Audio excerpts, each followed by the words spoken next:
अभी जो हमारी बिल्कुल सही है, जो भी हमारी नेचुरल जो फसलें हैं, जैसे हम धान, गेहूं, गन्ना, दालें वगैरह करते हैं, सब्जियां करते हैं, फल अनाज जो भी करते हैं, इसमें 99% जो किसान है वो केमिकल इस्तेमाल करता है।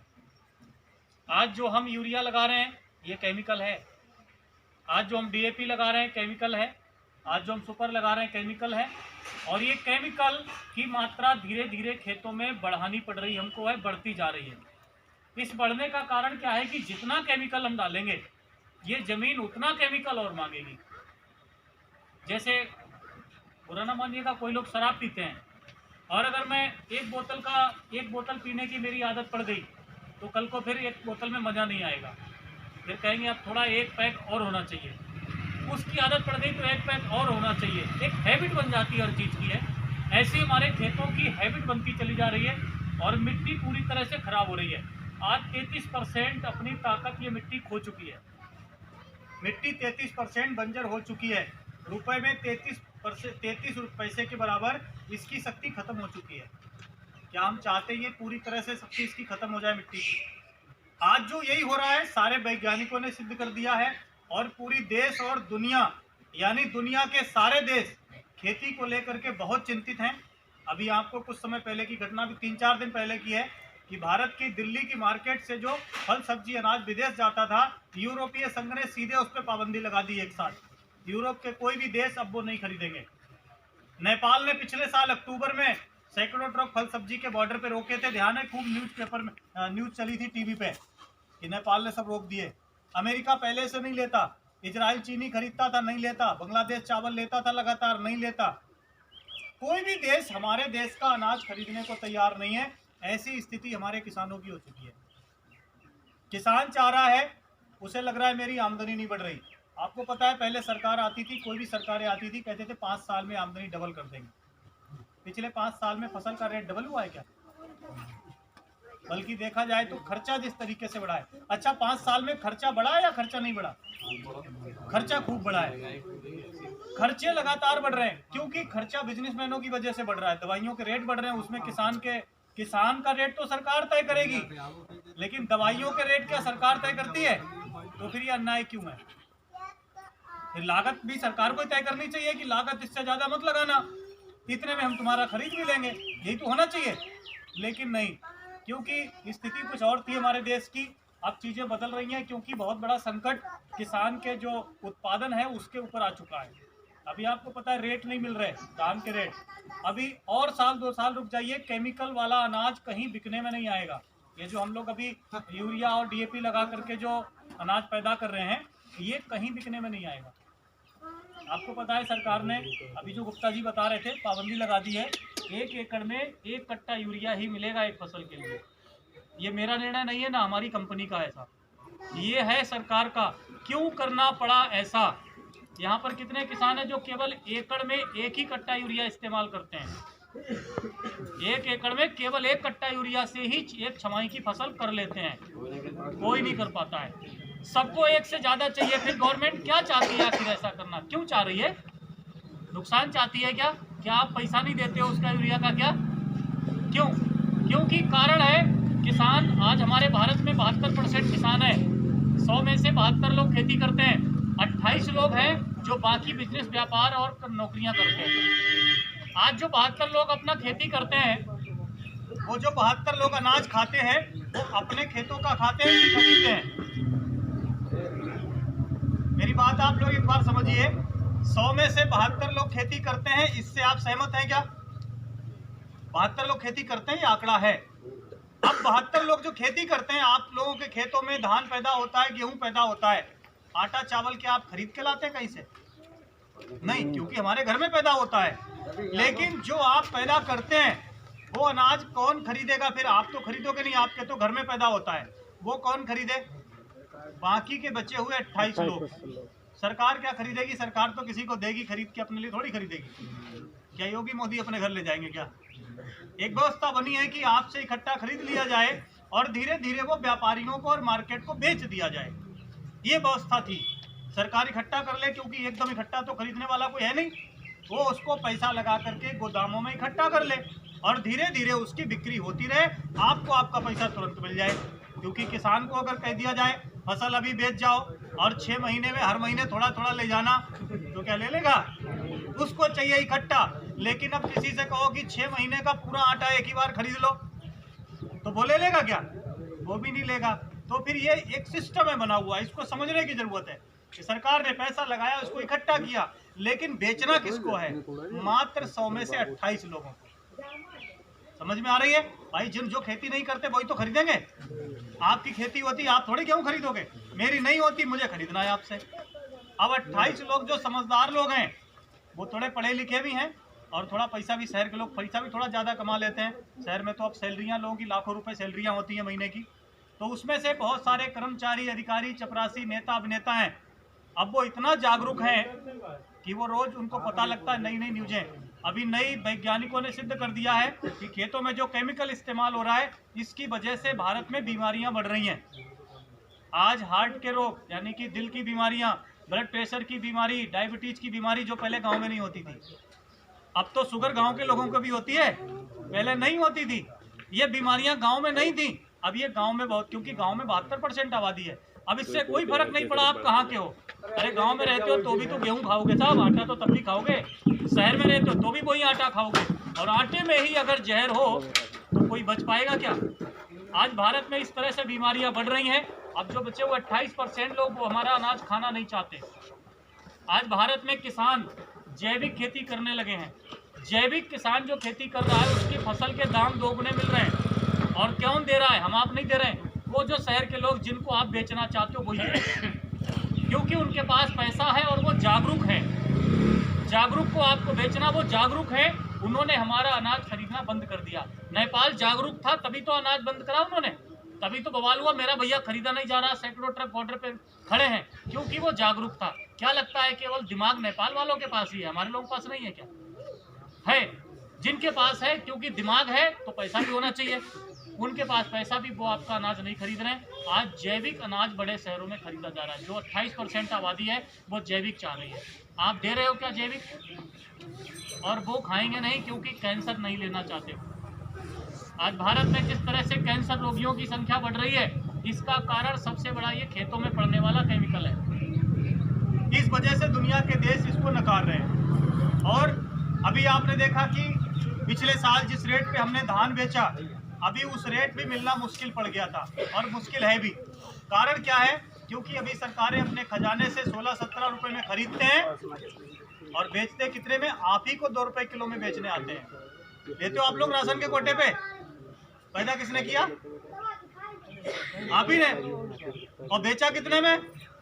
16-17 में। और फिर आप ही ने अपना खरीदा कितने में? 2 रुपए में। बीच के रुपए किसने दिए?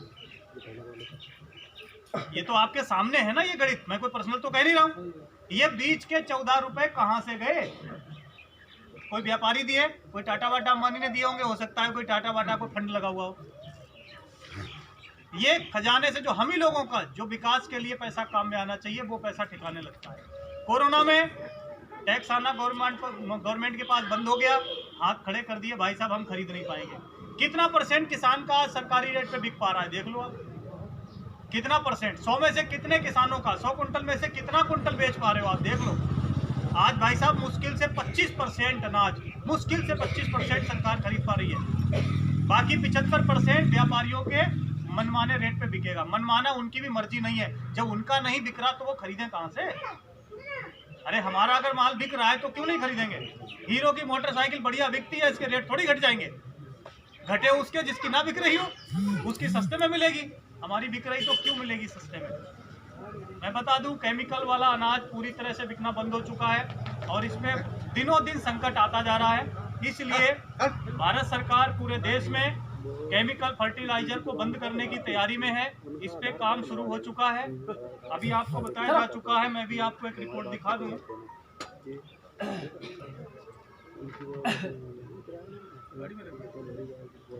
27 मई को 27 केमिकल एक साथ बंद हुए।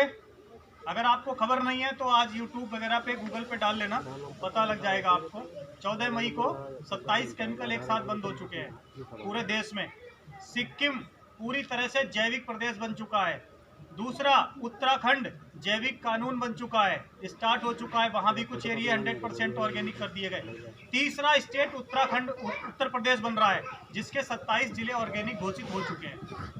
अभी जुलाई में ये हुआ, 27 जुलाई का ये आदेश था गवर्नमेंट का। अभी कुछ महीने बीते हैं, अभी कुछ साल गुजरने दो आप। यहीं पर हम लोगों के किसान अपनी आमदनी को डबल ट्रिपल भी कर लेंगे, यानी 2 गुना 3 गुना भी कर सकते हैं। सबसे पहले मौका दिया गया है 27 जिलों को, उस 27 जिले में आपका जिला भी आता है।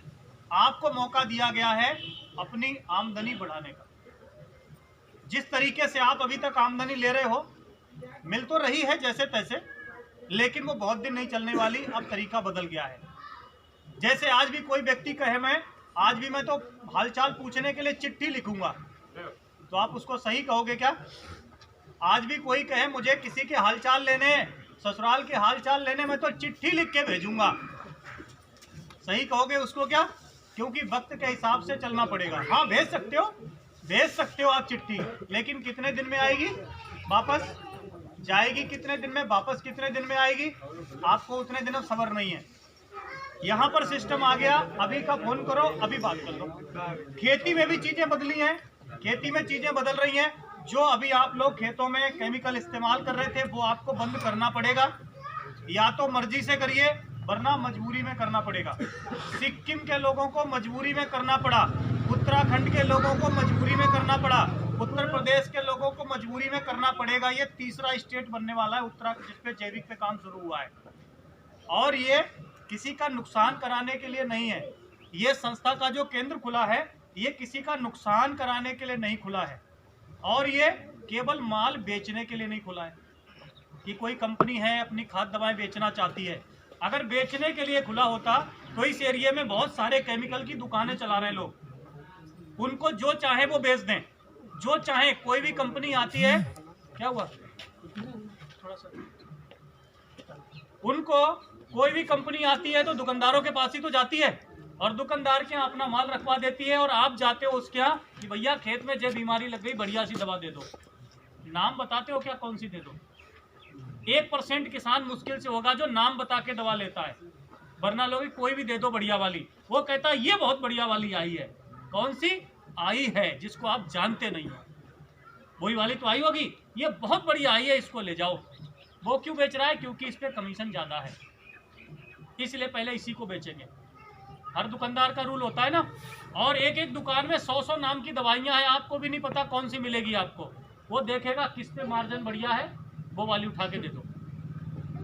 और आज दुकानदारी की स्थिति की बात करूं, जो केमिकल के बारे में, आज मार्केट में 1000 से ज़्यादा नकली प्रोडक्ट है मार्केट में।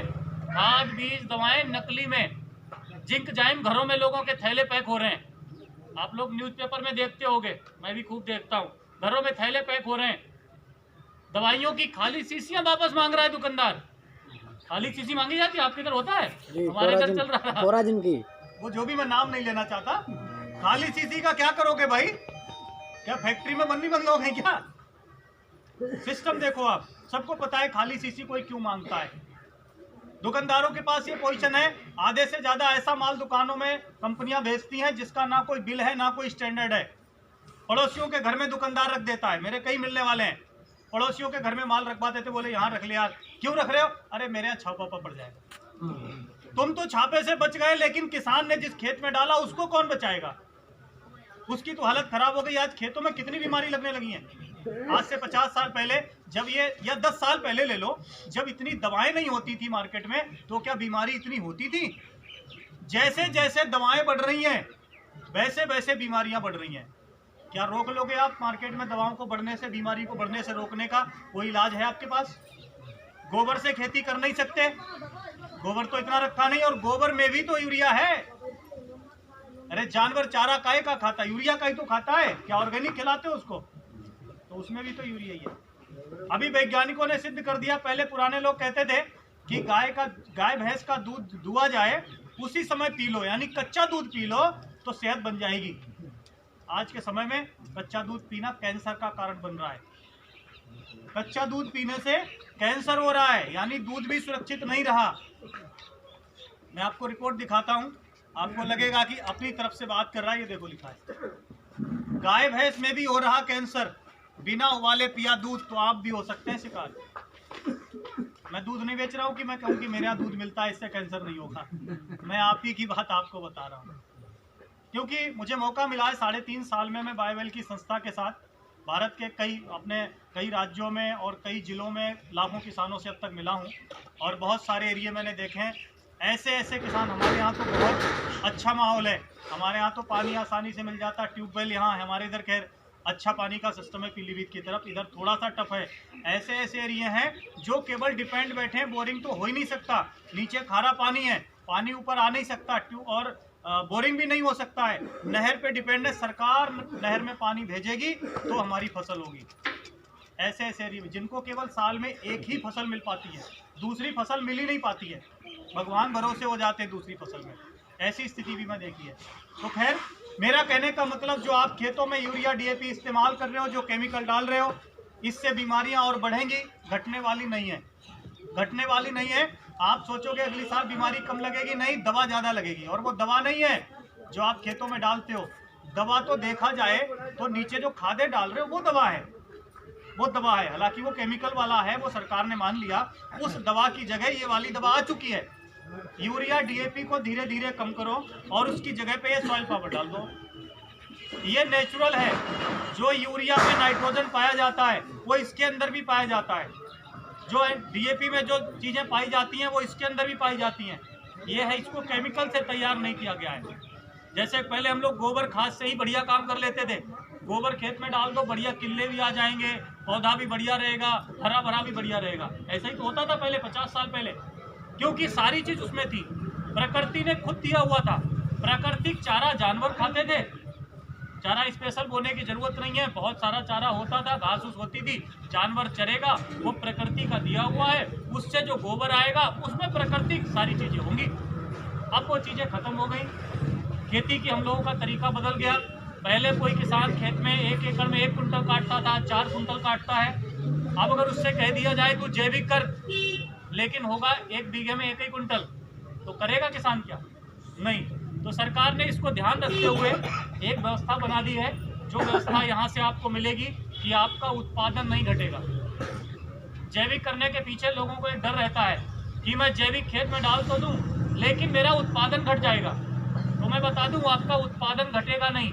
अगर आप 20 क्विंटल गेहूं काटते थे, इस बार 22 कटेगा, अगर आपने बायोवेल का साथ ले लिया तो।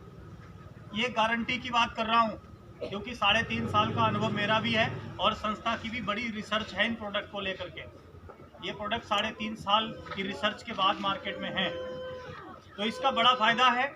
जो अभी तक आप केमिकल से खेती कर रहे थे, उससे ज़्यादा उत्पादन मिलेगा और खर्चा उससे 20% कम हो जाएगा पहले साल से। अगर 10,000 रुपये में आप 1 साल की खेती कर रहे हैं, तो बायोवेल के द्वारा वो खेती 8,000 में ही होगी। और जो उत्पादन हो रहा है उसमें धीरे धीरे केमिकल 3 साल के बाद केमिकल 0 हो जाएगा, जो फसल पैदा हो रही है। तो 3 साल तक तो वैसे बिकेगी जैसे केमिकल में बिक रही है, वो तो अभी भी बिक रही है। लेकिन चौथे साल से, जिस खेत में आपने बायोवेल इस्तेमाल किया, चौथे साल से उस खेत की फसल जैविक में बिकेगी, ऑर्गेनिक में, जैविक में बिकेगी। इसी केंद्र पे भी बिकेगी और सरकारी मंडियों में भी बिकेगी। मंडियों में बिकने का मतलब मैं आपको बता दूं, सरकार जैविक के लिए, किसानों के लिए बड़ी व्यवस्था कर रही है और देश में खुल रही है जैविक मंडी। हल्द्वानी में पहली मंडी खोली गई देश की, अभी अलीगढ़ में भी खुल चुकी है, और भी जगह इस पे काम चल रहा है। और आने वाले 2022 तक सरकार की जितनी भी सरकारी मंडी हैं, इन सब में जैविक पार्ट अलग हो जाएगा। यानी एक तरफ का जो शेड होगा उसमें लिखा होगा जैविक मंडी, पार्टीशन अलग, यानी वो दुकान अलग। उधर जो व्यक्ति जैविक करेगा वो वहाँ बेचेगा, जो केमिकल करेगा वो केमिकल वाले में बेचेगा। केमिकल के रेट क्या होंगे ये वो वक्त बताएगा, लेकिन जैविक के रेट जब भी होंगे, आज भी केमिकल वाले की तुलना में 2.5 गुने हैं और बाद में भी केमिकल की तुलना में 2.5 गुने ही होंगे। लेकिन केमिकल वाले का जब कोई खरीद नहीं रहा तो होगा क्या, वो आप खुद अंदाज लगाइए। क्योंकि ऐसा नहीं है कि कल से कोई बगैर यूरिया डीएपी की खेती करेगा, कुछ तो डालना पड़ेगा। तो अगर यूरिया कम करनी है, सरकार ने कह दी 1 कट्टा कर रहे हैं, तो आपको सहारा लेना होगा जैविक का। तरीका एक ही है। तो ये सारा कुछ व्यवस्था भारत में बन चुकी है, सारे स्टेट वाइज और डिस्ट्रिक्ट वाइज को शुरू किया जा चुका है। उत्तर प्रदेश में, उत्तराखंड में काम करने के लिए बायोवेल संस्था सरकार के दिशा निर्देश के अनुसार काम कर रही है। हर ग्राम सभा में जैविक कृषि केंद्र खोला जा रहा है। इसमें आप क्या करें, इसमें एक आपको काम करना है, अपना रजिस्ट्रेशन करा के ही आप यहाँ से दवा खरीदें। बगैर रजिस्ट्रेशन के नहीं, पक्का बिल मिलेगा आपको उस रजिस्ट्रेशन से। रजिस्ट्रेशन कैसे होगा, एक बनता है यहाँ पर किसान सुविधा कार्ड, ये पीछे फ्लैक्स लगा है, इस पर लिखा है किसान सुविधा कार्ड, और इसकी क्या क्या खूबी हैं, क्या क्या सुविधाएं हैं, वो सारी इस पर लिखी हुई हैं। इस टाइप का एक कार्ड बनेगा और पहले चरण में 100 किसानों के कार्ड बनाए जाएंगे। इस कार्ड से क्या क्या फायदे होंगे, कार्ड कैसे बनेगा, एक परिवार में एक ही कार्ड बनेगा, एक परिवार में मुखिया का कार्ड बनेगा। इसके लिए उसका आधार कार्ड लगेगा और मोबाइल नंबर जो उसका चलता हुआ वो लगेगा, और 20 रुपये केवल लगेंगे, केवल 20 रुपये जिंदगी भर के लिए। इससे ये कार्ड बन जाएगा। 20 रुपये में कोई ठगने तो नहीं आ रहा ना आपको, 20 रुपये में कार्ड बन जाएगा। इसके बाद क्या होगा कि आपकी हर 6 महीने में मिट्टी की जांच फ्री में आप करा सकते हैं हमारे केंद्र पे या आसपास जहां पर कैंप लगा है। जैसे आज हमारा फरीदपुर में कैंप लगा हुआ है, आज और कल 2 दिन वहां लगने वाला है। इसी तरह से इस एरिया में भी जल्दी ही कैंप लगने वाला है। अगर आपके पास कार्ड है, हर 6 महीने में मिट्टी की जांच करा सकते हैं। मिट्टी की जांच कराने से जो हमारे वहाँ पर जो डॉक्टर्स लोग बैठेंगे, जो एक्सपर्ट बैठेंगे, वो आपको बता देंगे कि खेतों में आपको यूरिया कितनी डालने की ज़रूरत है। आप सोच रहे हो कि अगर 1 कट्टा नहीं डाला, पड़ोसी ने 1 कट्टा डाला है तो मैं 1.25 कट्टा डालूं, नहीं तो मेरा इससे कम हो जाएगा। यूरिया ज़्यादा बढ़ा देने से अगर उत्पादन बढ़ता तो एक बार